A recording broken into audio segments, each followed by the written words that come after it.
Уявіце сітуацыю, калі вам тэрмінова патрэбны лек, каб выратаваць здароўе, а яго кошт амаль у 2 разы вышэй, чым год таму.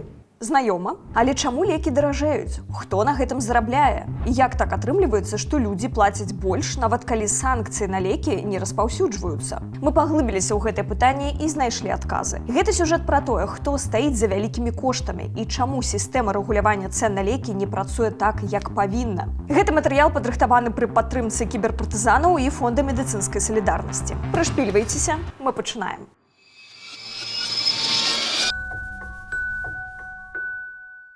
Но самое главное – лекарство. Мы не должны позволить вот этим разного рода очумелым наживаться на бедах людей. Так Александр Лукашенко казаў у 2021 годзе. У канцы 2022 году чыноўнікі абнавілі сістэму коштаўтварэння. Адным з ключавых яе элементаў мела стаць вывучэнне рэферэнтных коштаў у 13 краінах, у тым ліку ў Расіі, Польшчы, Літве, Францыі. Рэферэнтныя цэны – гэта цэны на прадукцыю ў іншых краінах, якія бяруць для параўнання з унутраным рынкам. І калі кошт у Беларусі вышэйшы, чым у іх, то ўлады маюць адмыслова разбірацца чаму, патлумачыў міністр антыманапольнага рэгулявання і гандлю скарочана Марх Алексей Богданов. Навошта ў Беларусі лек будзе каштаваць даражэй, калі ён прадаецца ў іншых краінах танней? Неабходна разабрацца, зразумець. Адну з прычын, чаму беларускія кошты на лекі могуць адрознівацца ад згаданых рэферэнтных краін, на паседжанні напрыканцы мінулага году агучыў Александр Лукашенко. Я тебе расскажу, как складываются цены на импортные лекарства. И ты посмотришь, сколько там прокладок. Как я говорю, сыновей, близких родственников и любовниц. Давайте ж правядзем самі выбарачную праверку па спрошчанай рэферэнтнай сістэме. Параўнаем беларускія цэны на лекі не з 13 краінамі, а з нашым бліжэйшым суседам – Расіяй. Бо разам мы ўваходзім у Еўразійскі эканамічны саюз і падпісалі пагадненне аб адзіных прынцыпах і правілах абарачэння лекавых сродкаў у ЕАЭС. Якія лекі падаражэлі сёлета найбольш? Сярод лідараў, якіх вызначае Белстат, лекі для лячэння дыхальнай сістэмы. Кошты на іх падскочылі на 17% пры агульнай інфляцыі у 6%. Напрыклад, прэпарат Курасурф. Ён незаменны для лячэння праблем з дыханнем у неданошаных нованароджаных дзяцей. Гэты лек змазвае бронхі ў лёгкіх, дапамагаючы ім дыхаць і прадухіляючы пашкоджанне гэтых бронхаў ад сударжных спробаў удыхнуць паветра. Лек гэты не танны, але яго каштоўнасць становіцца зразумелай, калі ўзгадаць выпадак, які адбыўся ў Расіі каля 6 гадоў таму. У 22 годзе суд прызнаў галоўную лекарку радзільнага дому ў Калінінградзе вінаватай у смерці дзіцяці. У прэсе агучваліся закіды, што яна нібыта пашкадавала прапісаць немаўляці дарагі прэпарат Курасурф, які мог вырашыць яго праблемы з дыханнем. Медыцынская супольнасць у Расіі пратэставала супраць прысуду. Маўляў, дзіця нарадзілася вагой 700 грам, больш чым у 4 разы лягчэй за норму, і смяротнасць у такіх выпадках высокая. Наколькі б справядлівым ці не быў гэты прысуд, але лек Курасурф, як бачым з гэтай гісторыі, лічыцца тым, што можа вырашыць пытанне жыцця і смерці для нованароджанага. Колькі ж каштуе гэты лек у Расіі, што лекары яго нібыта вагаюцца ўжываць без крайняй неабходнасці з-за яго кошту. Выданне «Новы Калінінград» тады ацэньвала кошт Курасурфу на 22-24 тысячы расійскіх рублёў за флакон. Гэта каля $330 у 2018 годзе. Мы праверылі кошт гэтага леку паводле дзяржаўных закупаў у Расіі ў 2023 годзе. Апынулася танней, каля $200. За такі ж кошт гэты лек можна знайсці ў расійскіх аптэках. А цяпер давайте паглядзім, за колькі гэтыя лекі закупалі прадпрыемствы фармацыя. Маленькі дысклеймер. Дзяржаўная сетка фармацыя, да якой адносіцца РУП Белфармацыя і 6 прадпрыемстваў у кожным з рэгіёнаў краіны, падпарадкоўваюцца Мінздароўю Беларусі. Іх асноўная задача зрабіць так, каб лекі былі даступныя для беларусаў па ўсёй краіне. Яны закупляюць лекі і пастаўляюць іх у дзяржаўныя медыцынскія установы, аптэкі, паліклінікі і бальніцы. Вернемся да коштаў, па якіх прадпрыемствы фармацыя закупалі Курасурф. Бачыце? У 2 разы даражэй, каля 1500 беларускіх рублёў. Пастаўшчык кампанія «Іскамет». Да яе мы яшчэ вернемся, пакуль ідзем далей. Бярэм яшчэ адзін прэпарат – сультасін. Гэта камбінаваны антыбіётык. Апрача ампіцыліну, які знішчае бактэрыі, ён мае ў сваім складзе яшчэ такое рэчыва сульбактам, які папярэджвае разбурэнне антыбіётыка устойлівымі мікраарганізмамі. Сёлета Мінздароўя Расіі рэкамендавала да ўключэння антыбіётык з утрыманнем сульбактама, праўда, не сультасін, а іншы, у спіс жыццёва важных, у прыватнасці пры лекаванні каранавірусу. Прадпрыемствы фармацыя ў якасці камбінаваных антыбіётыкаў з сульбактамам закупаюць сультасін. Праводзім зноў параўнанне з расійскімі закупамі. І бачым, што перавышэнне расійскага кошту на беларускіх закупах зноў жа ад траціны да падвойнага. Пастаўшчык унітарнае прадпрыемства Капсіфарм. Агулам гэты Капсіфарм і раней згаданы Іскамет паставілі летась беларускай дзяржаве тавараў на без малога 20 мільёнаў беларускіх рублёў. У параўнанні з расійскімі закупамі цэны былі вышэй амаль на 7 мільёнаў беларускіх рублёў. То бок у 1,5 разы больш. Апошнія 3 гады сультасін дзяржпрадпрыемствам пастаўляў толькі Капсіфарм. Але мы знайшлі закупку прэпарата за 2020 год, дзе пастаўшчыком было расійскае закрытае акцыянернае таварыства Біакам, дачынная кампанія вытворцы лекі. Яго кошты былі ўсяго толькі 1,5 рубля за пакаванне. У Расіі ў той час сультасін пастаўшчыкі прадавалі па амаль 4 беларускіх рублі у эквіваленце за адзінку. Гэта значыць, што раней Беларусь закупляла лекі па больш выгаднай цане, чым у Расіі. Калі адзіным пастаўшчыком стаў Капсіфарм,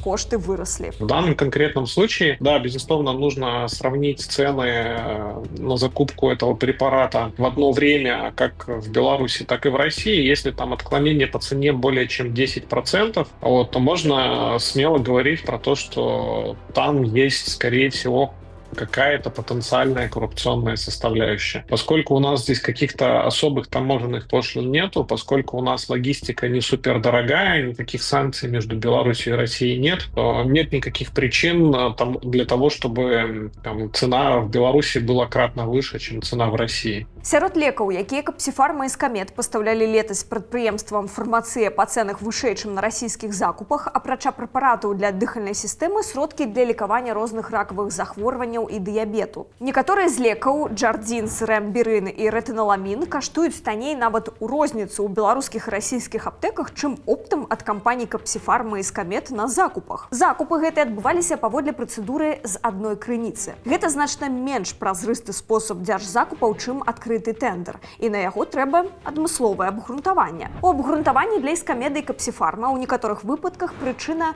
ўзнікнення абставін непераадольнай сілы, у тым ліку надзвычайнай сітуацыі прыроднага і тэхнагеннага характару, аварыі, неабходнасці тэрміновага медыцынскага ўмяшання. Так было, напрыклад, з прэпаратамі Лансурф і Элігард для лячэння рака, а таксама Сінгісам, які выкарыстоўваюць для прафілактыкі сур'ёзных інфекцый, выкліканых рэспіраторна-синцыцыяльным вірусам. Препарат, который лечит опухоли прямой кишки, что у нас в стране резкая эпидемия рака прямой кишки? Нет. Это чепуха. То же самое, если будем говорить про остальные препараты. То есть это те препараты, которые на них потребность резко не возрастает. То есть тут либо два варианта доступно. Либо Минздрав просчитался и не обратил внимания, когда препарат будет заканчиваться, и решили, а давайте вот мы его докупим срочно. Либо второй вариант, это просто удобная лазейка, которая позволила обойти закон. Вот и все. Ну и, соответственно, здесь уже финансы, чей-то интерес. Почему нечистые на руку чиновники и бизнесмены стараются пройти по этой процедуре? Потому что она отсекает всех ваших конкурентов. Ну и, собственно говоря, в таком случае можно попытаться и завысить цену, и одновременно победить. Чаще всего закупка из одного источника – это всегда такой красный коррупционный флажок. Это всегда повод посмотреть, что там внутри происходит. Што ж гэта за кампаніі і чаму імі ў рамках той самай рэферэнтнай праверкі не зацікавіліся беларускія сілавікі? Прынамсі, у прэсе пра гэта нічога не паведамлялася.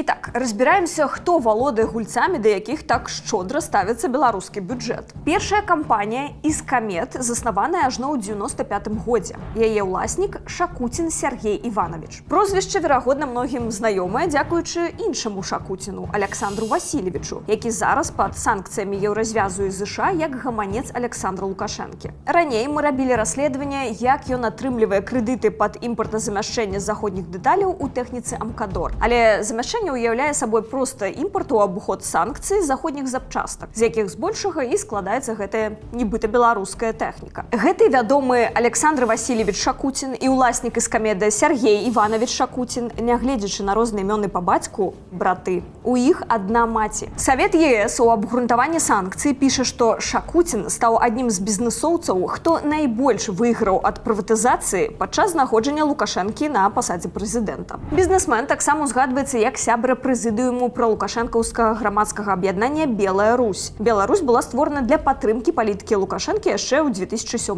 годзе. У 2023 годзе з'явілася яшчэ і палітычная партыя з такой же назвай. Партия «Белая Русь» официально создана в Беларуси. Александр Шакутин таксама былы сябра Рады па развіцці прадпрымальніцтва Беларусі. Гэта структура кансультуе Савет міністраў па пытаннях узаемадзеяння бізнесу з дзяржаўнымі органамі. Акрамя Шакуціна ў яго склад у розны час уваходзілі і іншыя кашалькі Лукашэнкі. Напрыклад, цыгарэтны кароль Павел Тапузідзіс і заснавальнік Трайпл Юры Чыш. Апрача ўдзелу Шакуціна ў грамадскіх ініцыятывах, якія падтрымліваюць Лукашэнку, іх звязваюць і персанальныя стасункі. Лукашэнка і Шакутін разам збіралі бульбу, ляталі ў камандзіроўкі і вясельнае падарожжа бізнесмена, наведвалі цёшчу нязменнага кіраўніка Беларусі. Александр Шакутін падтрымаў Лукашэнку на выбарах 2020 года і прыняў удзел у яго таемнай інаўгурацыі. Але тут вы можете сказаць, ці не нацяжка гэта звязваць сувязі Александра Лукашэнкі з Александром Шакуціным і падазрэнне ў тым, што Мінздароўя купляе лекі паводле завышаных коштаў у яго брата Сергея. Але братоў Шакуціных звязвае і бізнес. Александр Шакутін амаль 20 гадоў быў саўладальнікам Іскамеду. Памятаеце, гэта тая кампанія, якая прадавала прэпарат для лячэння праблем з дыханнем у неданошаных нованароджаных дзяцей па цэнах вышэй, чым у Расіі. З ліку ўласнікаў ён выйшаў у снежні 2020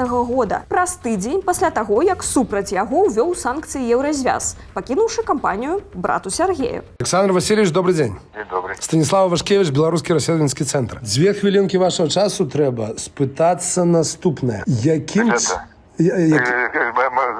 Послушай внимательно. Расследовательский центр. Пошли вы куда-нибудь в лес. Работайте на разведку, на любую, только иностранную Беларусь. Потому что чем меньше таких людей, как вы, будете в стране, чем больше и легче будет людям жить. А скажите, ваши фирмы Капсифарм и Искамед? Кампанія Капсифарм належала аднаму Сергею ад заснавання. Дарэчы, у 2009 годзе Сергей Шакутін уваходзіў у раду па пытаннях аналізу рынку лекавых сродкаў Беларусі і стрымлівання росту коштаў. У 2010 годзе 137 прадстаўнікоў аптэк падпісалі пагадненні па стрымліванні раздробных коштаў на лекі. Міністэрства аховы здароўя рэкамендавала ім прымяняць аптымальныя гандлёвыя надбаўкі. І Сергей Шакутін выказаў сваю згоду з пазіцыі Міністэрства аховы здароўя па стрымліванні коштаў. Белта тады цытавала яго па гэтым пытанні. Я думаю, што аптэкі прыватнага сектара змогуць знайсці рэзервы, каб не падвышаць кошты на лекавыя сродкі. Итак, што мы высветлілі на гэтым этапе нашага расследавання? На фоне здаражэння лекаў і захадаў па кантролю за коштамі дзяржаўныя прадпрыемствы фармацыя пераплачваюць бізнесоўцам, звязаным з Александром Лукашэнкам, за лекі ў 1,5-2 разы у параўнанні з расійскімі закупамі і нават аптэкамі. Але застаецца адно пытанне. Як жа гэтыя бізнесоўцы абыходзяць абмежаванні на максімальныя аптовыя надбаўкі, прапісаныя ў беларускім заканадаўстве?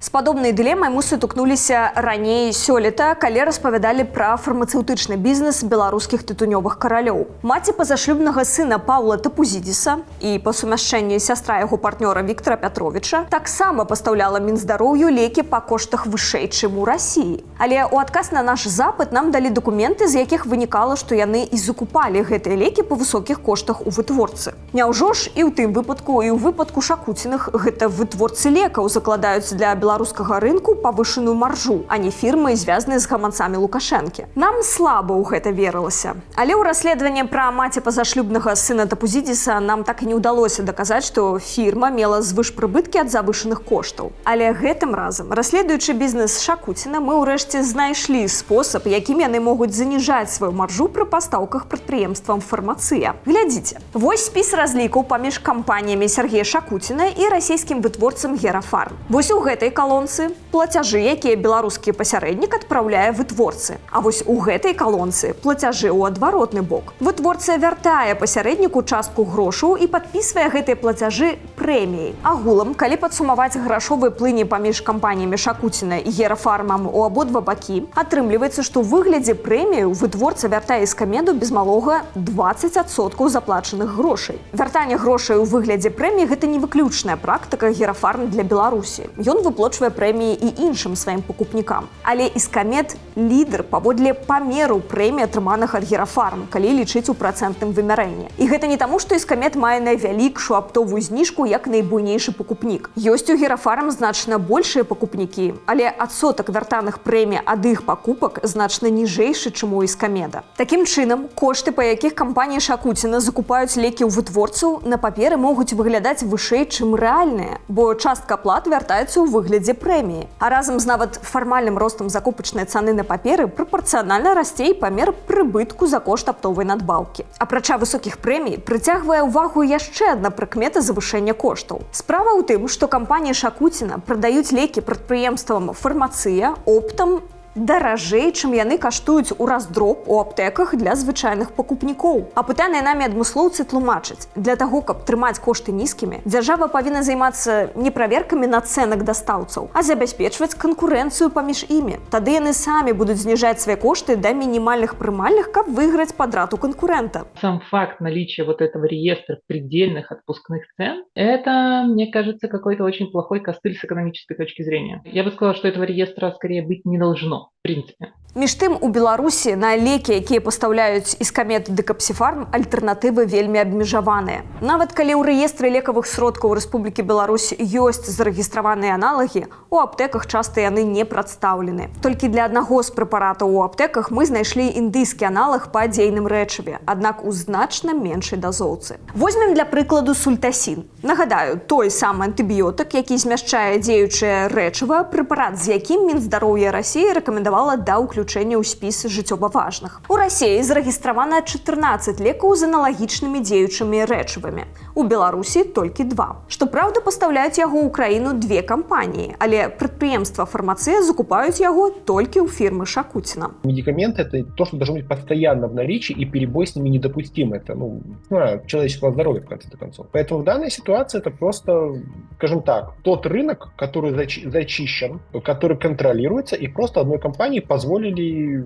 за него вступить. За какой-то, скорее всего, не думаю, что по доброте душевной или потому, что эта компания какая-то отлично работающая. Просто это договорняк, по-другому не скажешь. Тым часам зять Сергея Шакуціна валодае нерухомасцю ў несяброўскіх афіцыйным у Менску, Злучаных Штатах Амерыкі. Вось дом у штаце Іллінойс ацэначным коштам да $500 000, які Кацярына Шакуціна і яе муж Константин Голуб купілі за $260 000 у 2020 годзе, за месяц да выбараў. Потым Кацярына перааформіла і сваю долю на мужа. На якія ж грошы яны купілі дом? Кацярына працавала ў РНПЦ «Маці і дзіця». Ці магла яна зрабіць там на гэтую нерухомасць? Пытанне бадай рытарычнае. Яе муж Константин Голуб працуе дырэктарам кампаніі «Каткус Транс», зарэгістраванай у вёсцы ў Бабруйскім раёне. Паводле справаздачаў, якія патрапілі ў нашыя рукі, за мінулы і пазамінулы гады кампанія не зрабіла нічога. Затое Кацярына Шакуціна ўдзельнічала ў бізнесе свайго бацькі. Яна была саўладальнікам аптэкі, якая стала часткай бізнеса Сергея Шакуціна. Кошты дому зяця Шакуціна ў ЗША – гэта чвэрць таго, што Мінздароўя пераплаціў кампаніі яе бацькі ў адным толькі 23 годзе. Не заплаціў, а пераплаціў у параўнанні з аналагічнымі закупамі ў Расіі. На што дзяржава магла б патраціць гэтыя грошы? За гэтыя грошы, напрыклад, можна было б пабудаваць арэндны дом для медыцынскіх работнікаў, купіць 6 апаратаў МРТ або вылечыць одно дзіця ад СМА, спінальнай мышачнай атрафіі. Беларусь – адзіная краіна сярод усіх сваіх суседзяў, якая не аплочвае дзецям лекаванне ад гэтай смяротнай хваробы. У суседніх краінах праблема з гэтай хваробай у прынцыпе зліквідаваная, бо існуюць ін'екцыі, якія цалкам яе спыняюць. Беларуская дзяржава гэтыя ін'екцыі, аднак, не купляе. Для яе яны занадта дарагія. Хаця кошты на лекі Шакуціна, якія каштуюць танней і ў суседняй краіне, і ў беларускіх аптэках, пытанняў не выклікаюць. Дзякуй, што даглядзелі гэтае відэа да канца. Калі хочаце даведацца пра іншыя злоўжыванні ўлады, падпісвайцеся на наш канал. Канешне, і толькі калі гэта для вас бяспечна. А нашых патронаў запрашаем абмеркаваць гэтае і наступнае расследаванне з яго аўтарамі на стрыме. Ну і пагутарыць на цікавыя вам тэмы, звязаныя з нашай дзейнасцю. Калі вы яшчэ не патрон, то падпісацца на Patreon можна па спасылцы вось тут.